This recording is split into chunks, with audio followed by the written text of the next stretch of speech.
Hi everyone, I'm back. It's taken me a little while, but I'm finally back.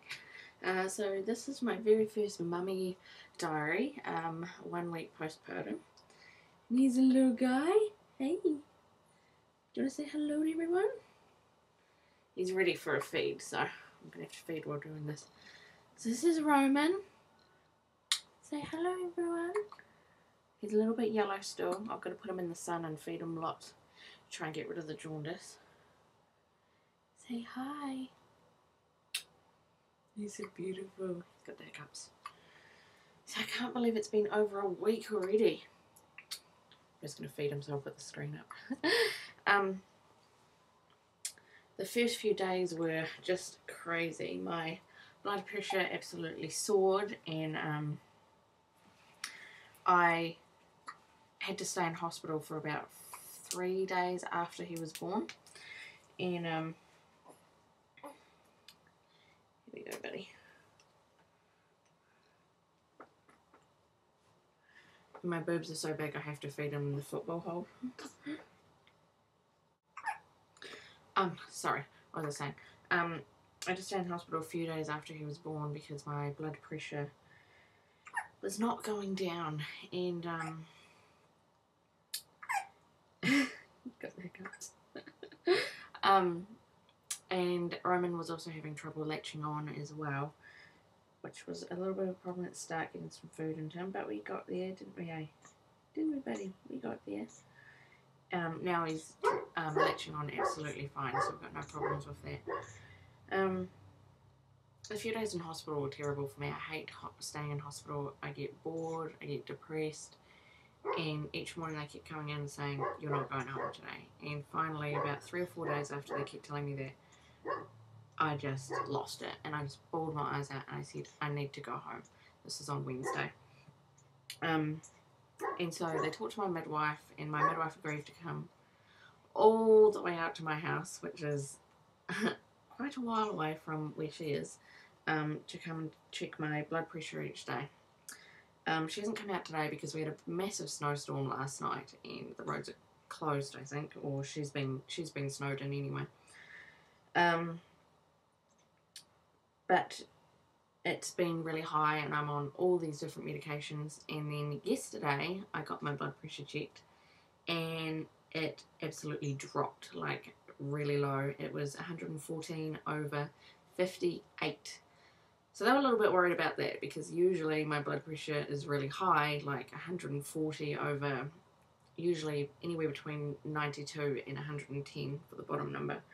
So it absolutely dropped overnight. And I've also been getting quite dizzy in that because I lost a bit of blood when I birthed him, because I got a 2nd degree tear, perineal tear, and then tearing on the inside as well.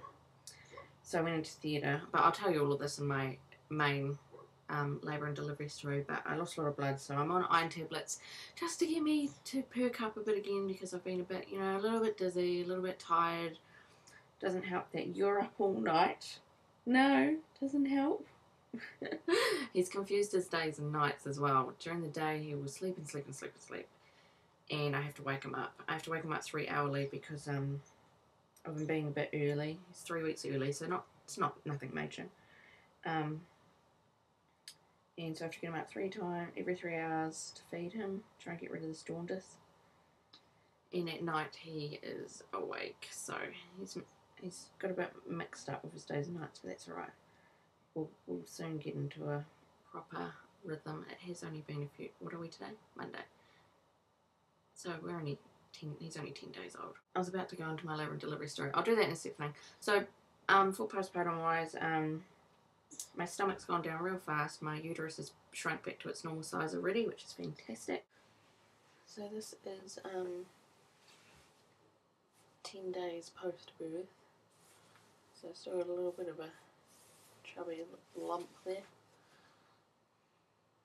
So, not doing too bad for 10 days. It's all a bit yellow. Just seems so weird to not have a baby in there anymore.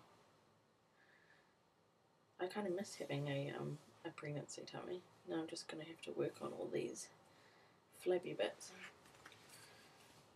But yeah, so that's all for... Oh, I just miss it. Oh, I miss having a baby in there. During the day I feel great until about 2-3 o'clock in the afternoon when I crash and burn and I have to have a nap, and then I'm good again. Finding time to do things, it's just trying to get into a rhythm. Of course, first time mum, it has been a little crazy finding time to do things. As you can see, my hair's wet, so I managed to have a shower. Cooking dinner and things like that, it's just trying to find that rhythm and get into that routine.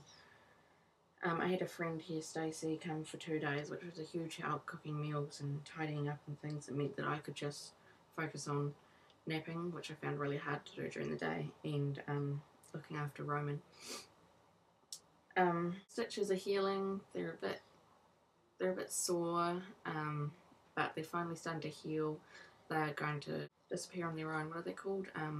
Dissolvable stitches, so I don't have to worry about getting them taken out or anything like that.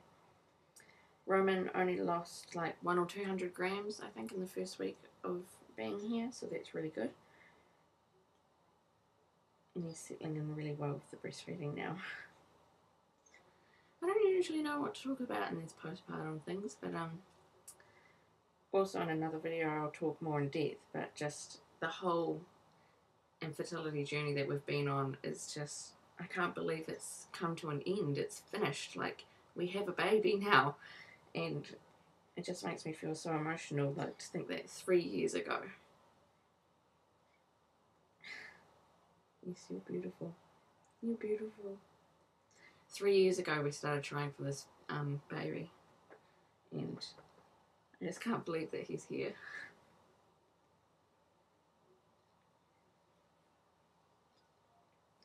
Hey, you're a little miracle baby. Now I've got emotional. I've been keeping it in IVF diary here since we started IVF, and like, I just look through it and I think, oh my gosh, you know, everything we went through to get him.